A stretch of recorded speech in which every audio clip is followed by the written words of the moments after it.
alma, a sua vida espiritual, através da poderosa palavra de Deus. Receba a mensagem de Deus a partir de agora com o pastor José Torres.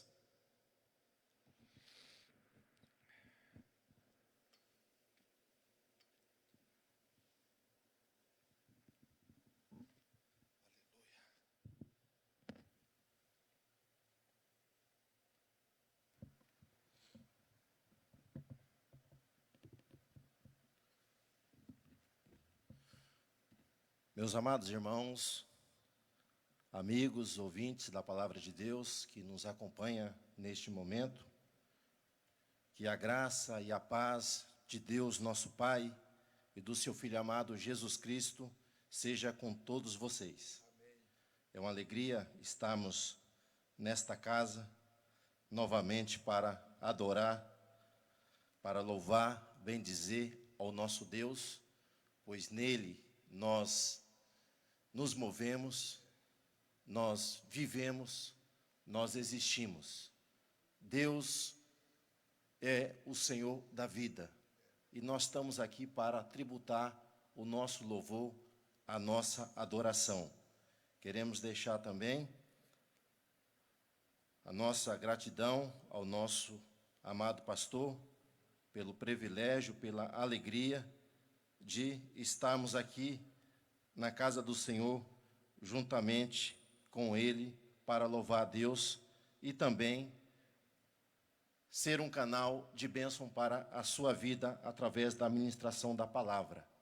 Sabemos que nós não podemos estarmos aqui num número maior do que 10 pessoas, a gente até fica com vontade.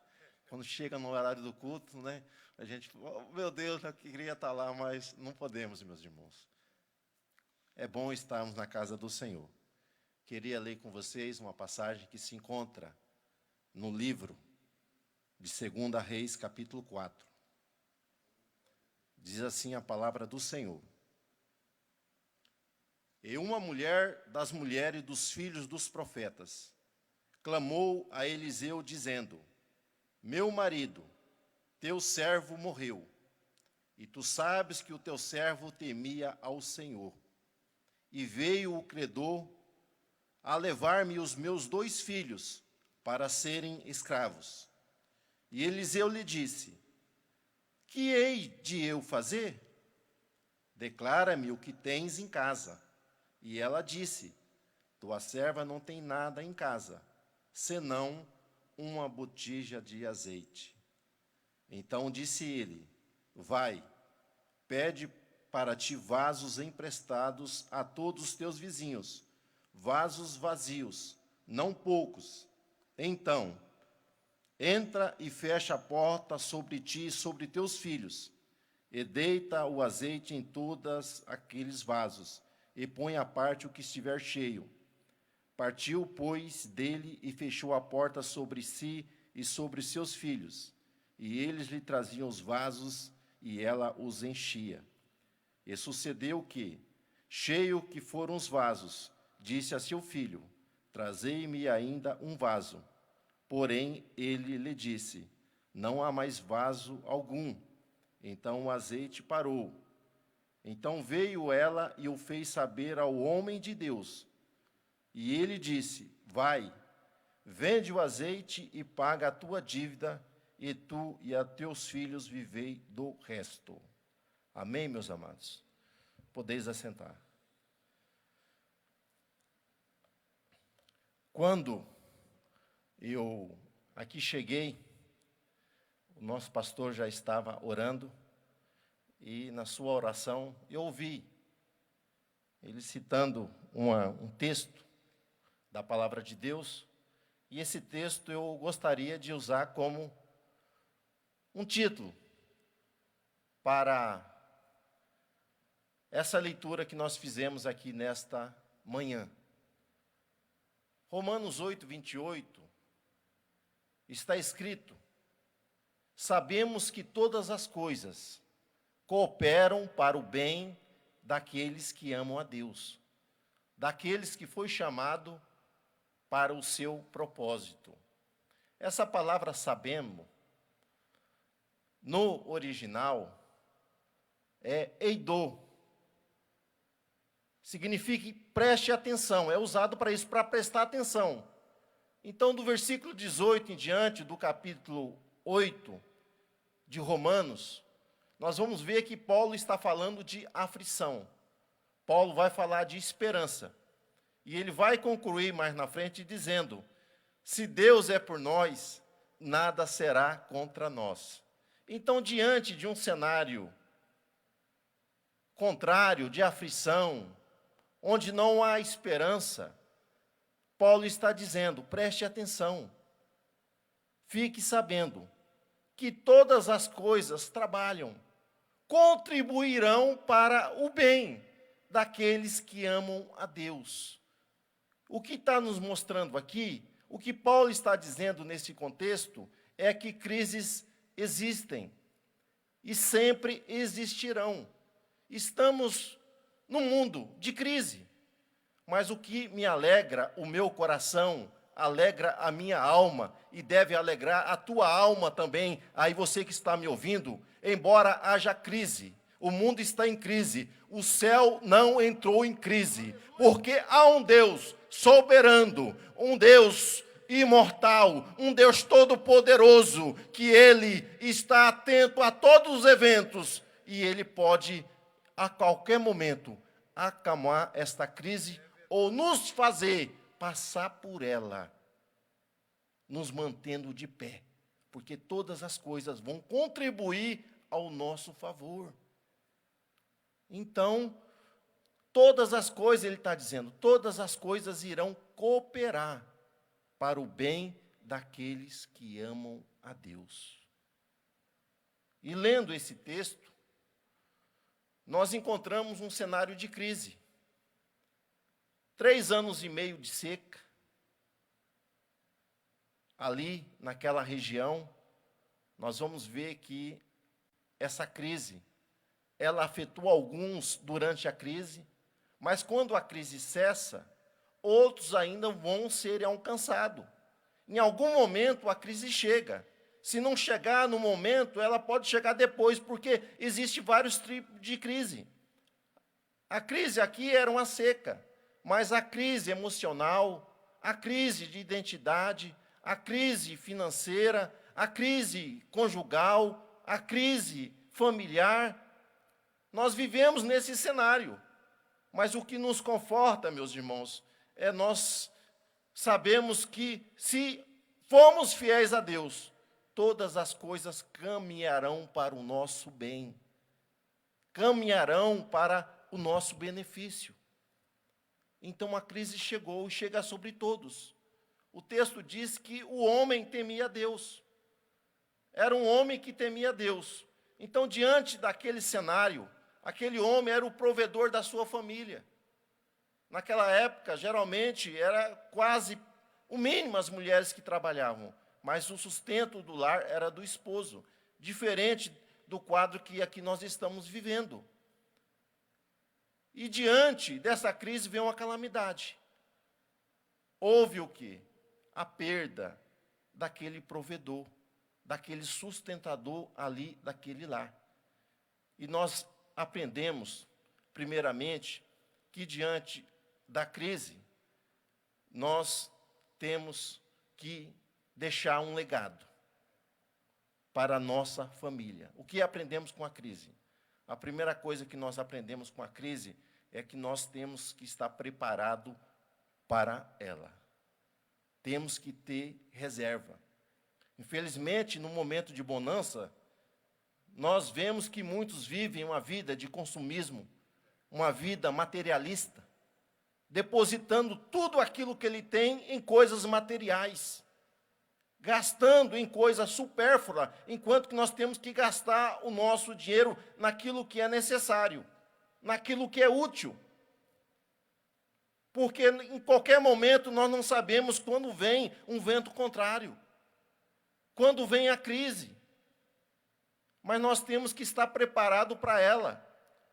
E qual foi a herança que esse senhor aqui deixou com esse homem? Não sabemos o que levou ele à morte, mas ele deixou uma grande dívida. Nós aprendemos que diante da crise, nós temos que estar preparado para cuidar da nossa família. Nós temos que ter responsabilidade com a nossa economia doméstica. Temos que ter responsabilidade com nossos gastos. Temos que monitorar essas coisas. Porque, infelizmente, há uma sensação aí de que nós temos condição, porque o crédito muitas vezes compra e paga em 36 vezes. Mas a gente precisa planejar. 3 anos de seca. E lá na frente, a situação era lamentável. Então, diante da crise, nós temos que estar preparados para deixar um legado para os nossos filhos, para a nossa esposa, para os nossos familiares, no mínimo o básico. E a segunda coisa, diante da crise, nós temos que deixar um legado espiritual. Esse homem, talvez, ele não conseguiu, por causa das dificuldades, deixar uma reserva material para a sua família. Mas ele deixou um exemplo de vida, de alguém que andou nos caminhos do Senhor, de alguém que ensinou dentro da sua casa, que existe um Deus no céu, que ele recompensa aqueles que são fiéis. Existe um Deus que é galardoador daqueles que o buscam. Quando há perda, nós vamos ver esse legado ele deixou para a família. Porque a mulher, quando ela entra nessa situação, os credores vêm até a sua casa para tomarem o quê? Ali os seus filhos, porque ela não havia bens, ela não tinha bens suficiente, mas tinha os filhos. Nós não vamos entrar aqui num contexto político, social daquela época, mas a situação era grave. Mas ela sempre teve dentro de casa um bom exemplo de um homem que confiava em Deus e passava essa confiança para os seus filhos. Então, no momento de crise, nós precisamos ensinar a nossa família, ensinar os nossos filhos que há um Deus no céu, que não está, meus irmãos, ele não está com os olhos tampados, mas Deus está observando todas as coisas, e se nós formos fiéis a Ele, Ele vai nos ajudar a suportar qualquer tipo de crise que pode vir sobre a nossa vida, sobre a nossa casa, sobre a nossa família. Deixou esse exemplo. Qual é o exemplo que nós estamos deixando para os nossos filhos? Estamos deixando um exemplo de fé? Estamos deixando um testemunho de que nós servimos a Deus? Porque como esse homem foi acolhido, foi levado, assim é conosco. E nós temos que ter essa preocupação, porque nós não somos eternos no sentido dessa vida física. Há uma eternidade para ser vivida, mas nós precisamos preparar a nossa família com um legado material e um legado espiritual. Essa é a grande verdade. E quando ocorreu, ela sabia o caminho, que diante de crise, ela não tinha mais o provedor, ela não tinha mais quem recorrer, mas ela aprendeu com o seu marido, que existe um Deus no céu que nos ama, que se preocupa conosco, que quer o nosso bem. E ela procura o homem de Deus, procurou no lugar certo. Procurou o homem de Deus. Eu louvo a Deus, porque aqui nesta casa, nós temos muitos homens e muitas mulheres de Deus, que têm uma palavra para a tua vida e para a minha vida, porque aqui nós somos verdadeiramente alimentados. Ela procura o homem de Deus. E nós aprendemos que diante da crise, nós precisamos obedecer à palavra. Precisamos ouvir a voz de Deus. O profeta era aquele que falava com Deus, o seu mensageiro. E Deus teve uma palavra para aquela mulher, dizendo o que tu tem em casa. Aparentemente, aquela mulher não tinha nada, mas ela se lembrou de algo. Eu quero te dizer que o pouco que você tem, se você tiver com Deus, a crise não te pega. A crise não te derruba. A crise não vai te impedir de caminhar, porque Deus, Ele é o teu Senhor, embora possa até não ter quem possa te socorrer, mas Deus jamais te desamparará. Deus trabalha por ti. Aprendemos essa verdade. Ela ouviu, e quando ela ouviu, ela colocou em prática. E nós aprendemos neste texto que diante das crises, meus irmãos, o que nos leva, né, geralmente nosso pastor fala aqui, né, a essa medida restritiva aí, né, fique em casa, né? E nós aprendemos com a crise que o lar é um local de abrigo.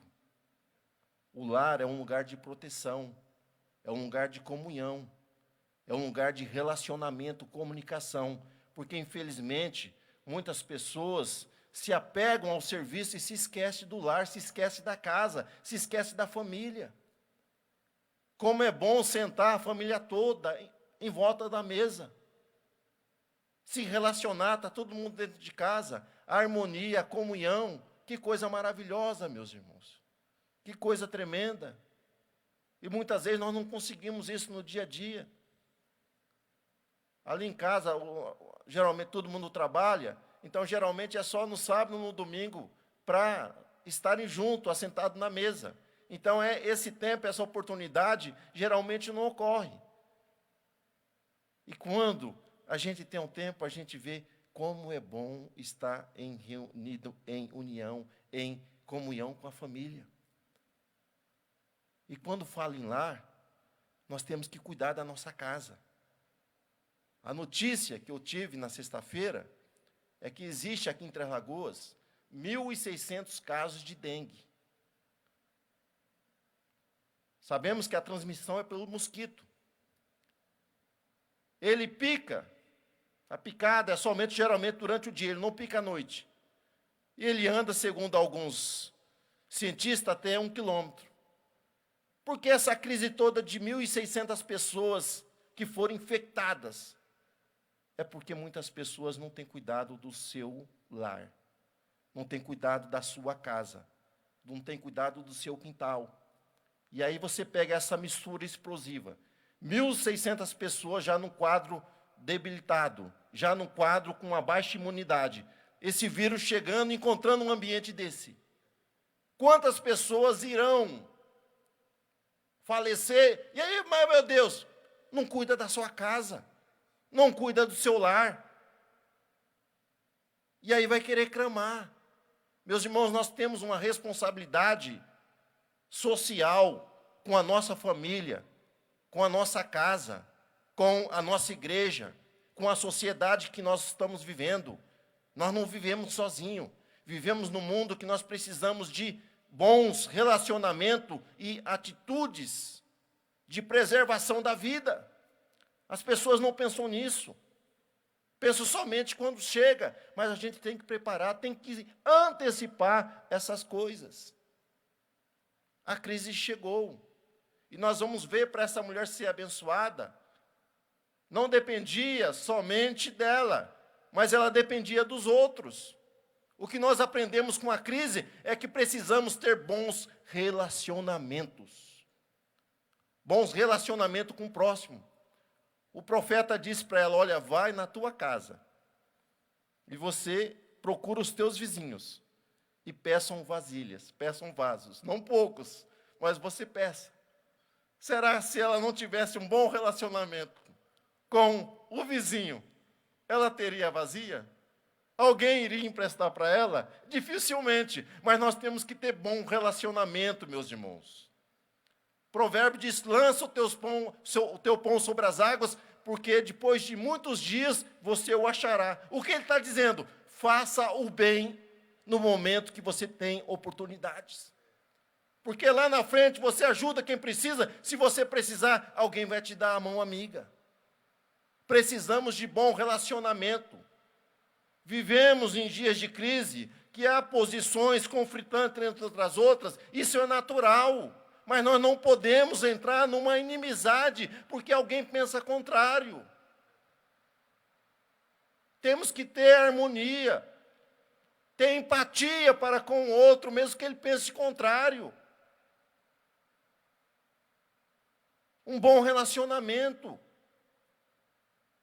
essa mulher, ela cultivou bons relacionamentos. A crise chegou e ela tinha quem emprestasse vasilhas para ela. E nós vamos encontrar, meus irmãos, Deus quer abençoar, quer realizar milagre em nossas vidas, mas nós somos chamados.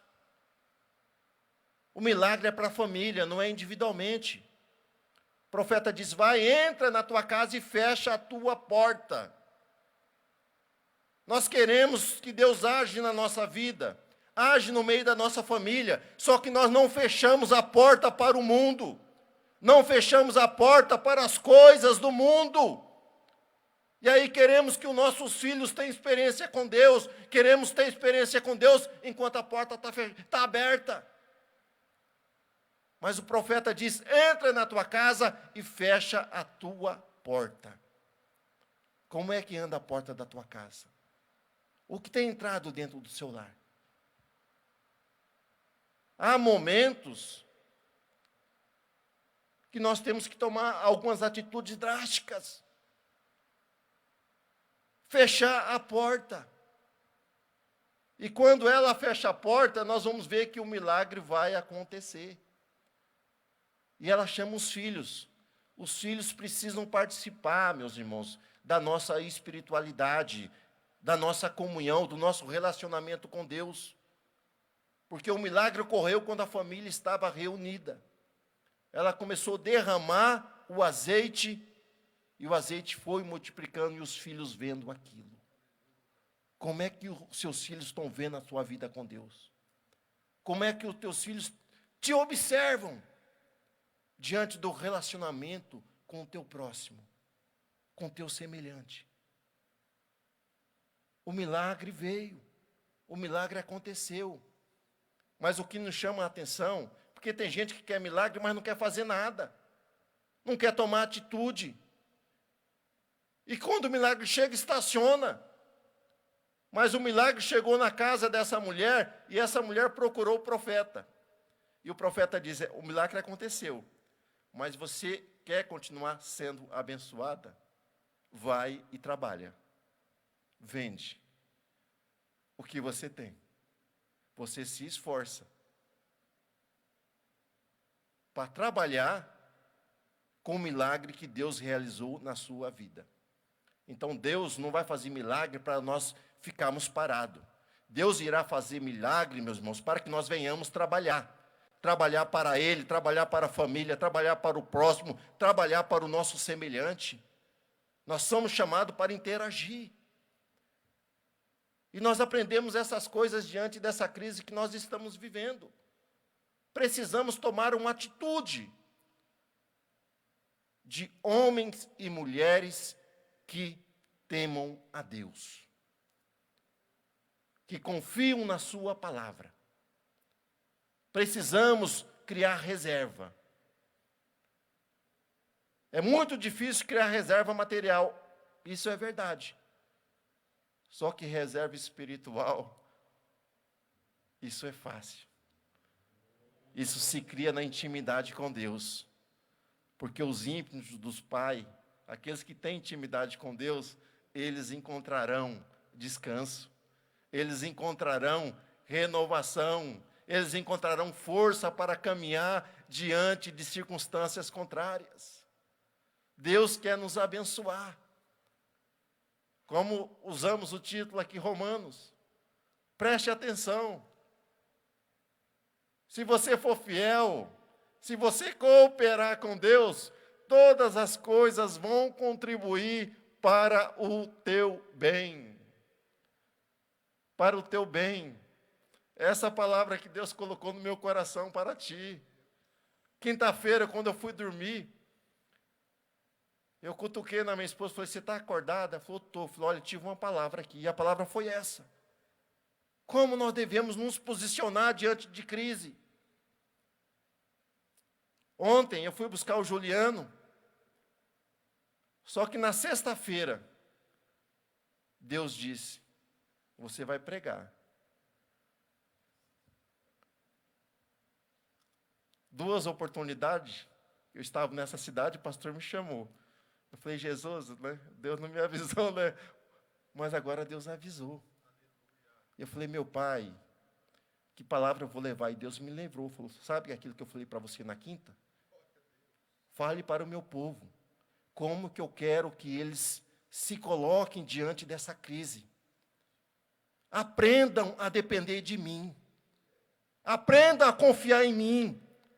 Mas faça a tua parte. Guarde a tua família, preserve a tua casa, tenha bons relacionamentos. Aquilo que vier na tua mão para fazer, faça, porque Deus quer te abençoar, você e a sua família. Mas é necessário tomar essas atitudes.